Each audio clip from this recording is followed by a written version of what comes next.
Hi, welcome to Books to Boardrooms with Dr. Kiran. Today we have Dr. Yasir Khan. Dr. Yasir Khan works with Cerner Corporation, and today he will be talking to us more about the digital transformation, how the information technology is playing a key role in the healthcare sector. Thanks, Dr. Yasir, for coming for this show. Thank you very much, Kiran, for the invitation. It's fantastic to be here and a subject matter that I'm really passionate and excited about. Can you just give a little background about yourself, your career journey, as well as Cerner? My full name is Dr. Yasir Khan. I am a physician by background. I've been in the health IT industry for bang on almost 21 years, really. My career path has been that I came out of the medical college. I'm always very much interested in the application of computing and information technology. And because of the medical background, that's the natural path I chose, that how can we make sure that computers had their potential is realized in the healthcare industry. You can imagine going back 21 years ago, that was a time where very much early time in healthcare industry, or especially actually any industry, that was a dot-com boom and everyone was going through e-commerce and everything else. But there was a lot less focus on taking advantage of computers and information technology in healthcare. And that's where my focus became. After medical college, what I did was I went back to university and asked about, do you have any programs for health informatics, which is the field is now known as. And as expected in those early days, there wasn't any particular program that could train me. So I ended up creating my own program with School of Computing and Health Sciences and say, look, we'll do some courses together. I really want to research around it. And they obliged me and they allowed me to create my own program. So I did that, thoroughly enjoyed it. I was doing some research around AI and algorithms and absolutely loved it, enjoyed it. Later on, went back to complete my post-graduation in pediatrics. But since then, I've been always bitten by the bug for application of technology, especially healthcare technology, for making a really right impact for healthcare and patients and physicians and our constituents. Then gradually the career started from shifting from pure clinical practice to more and more healthcare IT. Since then, past 20 years have seen me working across 4 different countries on their national programs, came to work in Middle East, then went back to UK, and then since 2013 have been in UAE and serving the region. Mostly now, predominantly my role is management and healthcare information technology and health informatics. I do maintain my medical license and I do practice medicine. I'm registered back in UK, so every summer or anywhere else when I get the opportunity, then I go back to and start to see my kids and my children that I train for. So you moved from, so you still have that clinical side of your practice, but so then you, instead of joining in hospital, you joined Cerner Corporation. Right now you're working with Cerner Corporation. Yes. So can you just give a little background about what is this organization all about? What are the products, what they offer, and the services they offer? Are they in the field of information technology in the health science? So Cerner is one of the biggest provider, in a nutshell, of healthcare information technology products and services. One of the largest offering that we have is most of the region, especially around the world. We have a presence in extensive number of countries, global presence really. A really large market share in US is electronic medical records. The electronic medical records, when you go into a hospital or a clinic and you start to have your appointment, all the way to seeing a nurse, seeing a physician, what information is recorded regarding yourself. When you go back, you have investigations done, you have x-rays done, you have laboratories done. Every single aspect of your care is recorded in that extensive electronic medical record. So over the course of years, electronic medical records start to know a lot more about you than yourself or our care to remember. You go to a hospital and anyone wants to see what happened to you 5 years ago or what x-ray you had 5 years ago, there is definitely a record of you. So Cerner Corporation is one of the largest providers of these products and facilities. You can imagine, now extrapolate this to not just to simple physician and nurse-led care, but also all the other modalities, radiology, laboratories, and so quite an extensive portfolio of products and services. What we do, or what our vision is, literally I'm borrowing some words from our vision and mission, is to relentlessly pursue breakthrough innovations in the field of information technology and connecting all these modalities in a way that we can better serve our physicians, patients in a much more connected way. So you guys, the organization plays a key role in digitally transforming the health sector, or we call the health informatics. Health sector through health informatics. Okay, and so your organization basically, so who are your customers? I mean, so it's hospitals, or it's the regulatory authorities such as government, Ministry of Health. So how does Cerner plays a role in that?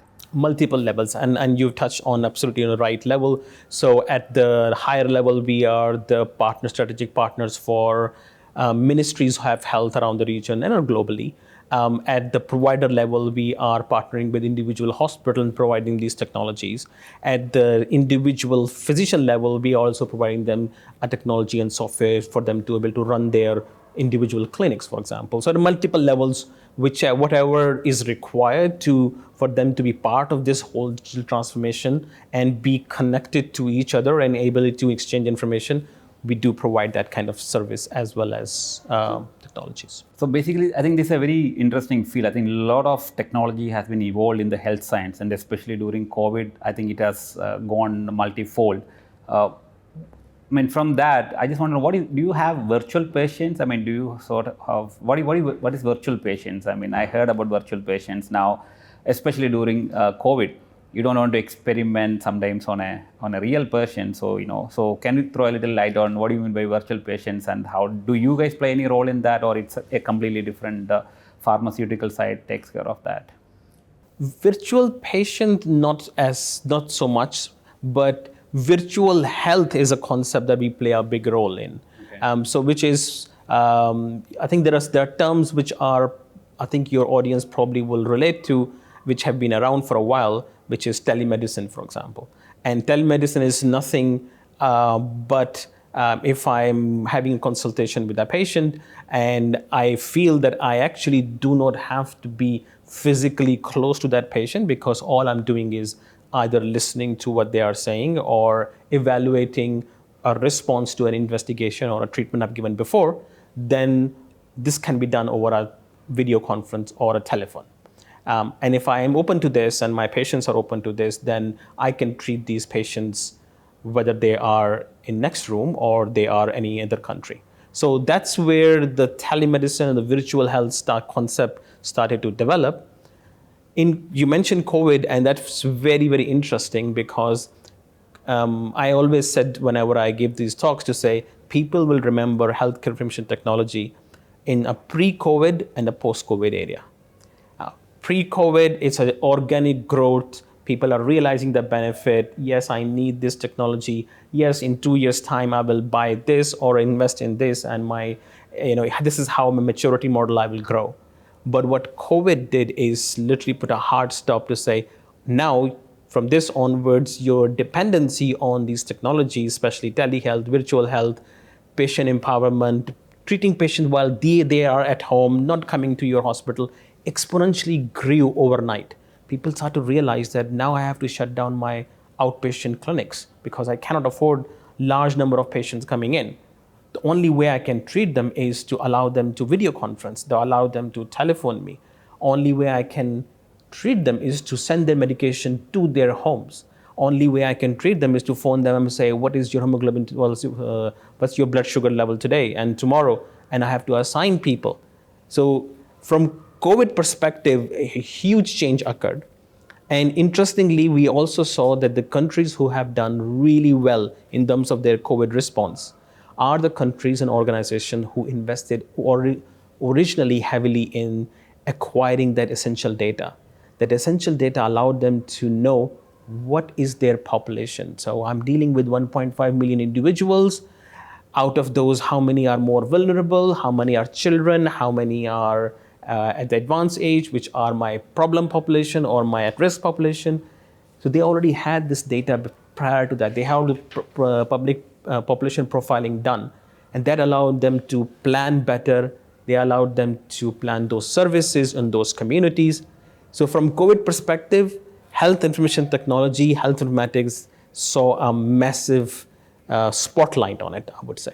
So, so if you look at it the other way around, of course, it had a lot of numerous benefits, but people were very slow in adapting this health informatics and digitalization in health sector because of what are challenges. But I think COVID actually accelerated the whole thing. That's what you're saying. 100%, yes. So, can you tell me from your experience or your organization dealing with multiple countries across the world? So, which are the countries which are very advanced in adopting health informatics or digitalization in the health sector, and which are the countries who are very, very poor and in that segment, just to have an understanding? So Kiran, what we have observed, Italy, is last 20 years have been transformational in terms of adopting to health information technology. So it's all started, let's say, if I can say, between 2001 and 2010, we have a lot of prevalence of electronic medical records, adoption by hospitals, by clinics. So we saw exponential growth in them.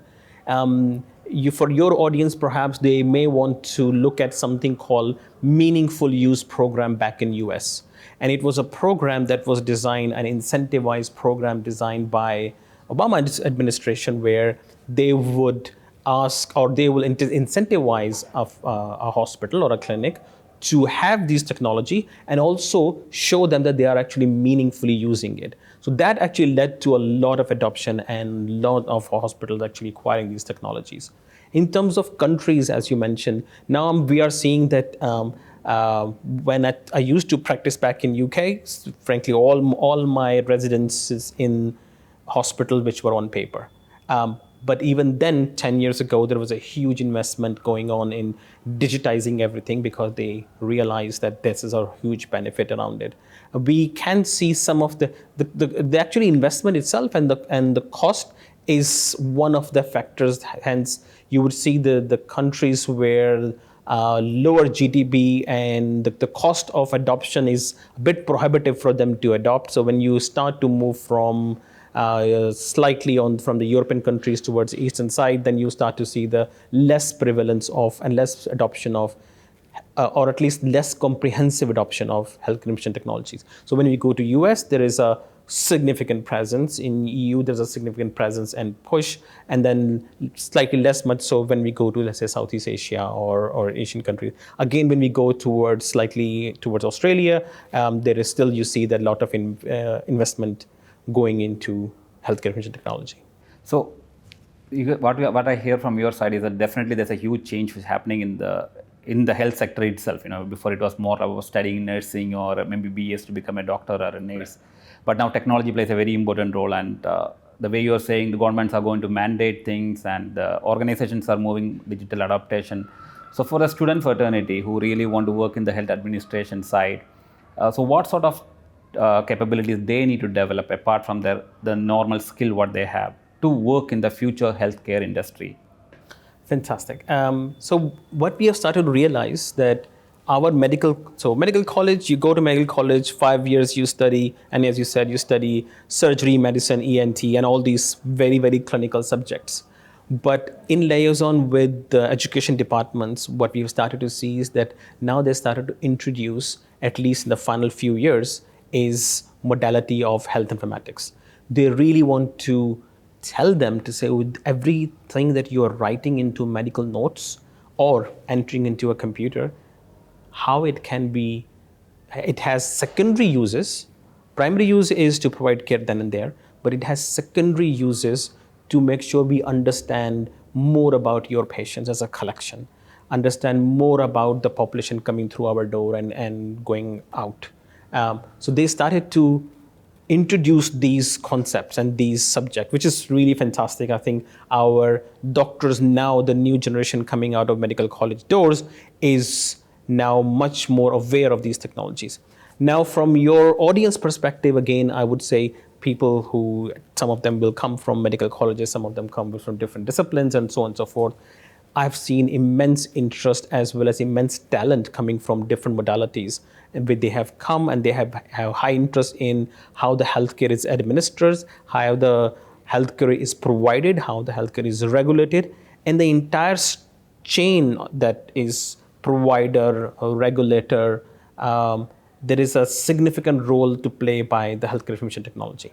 A regulator has got some regulations to be imposed on the providers. They should work under certain framework, and the only way you can provide that compliance back to regulator is making sure you're capturing certain indicators, certain reports, certain you're doing things in a certain way.